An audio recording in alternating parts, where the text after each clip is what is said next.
আদি পিতা আদম যখন মুসিবতে পড়ে, ওদের নবীর ওসিলাতে আল্লাহ কবুল করে।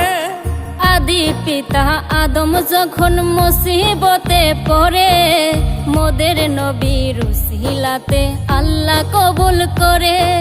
সাখারাতের বিছানাতে দেখা দিও রে, তো জাহানের বাদশা নবী কামলেওয়ালা রে, তো জাহানের বাদশা নবী কামলেওয়ালা রে। আমার মনের ঘরেতে রেখেছি যারে, তো জাহানের বাদশা নবী কামলেওয়ালা রে। আমার দয়াল নবী রে, আমার মায়ার নবী রে, আমার দয়াল নবী রে, আমার মায়ার নবী রে। তো জাহানের বাদশা নবী কামলেওয়ালা।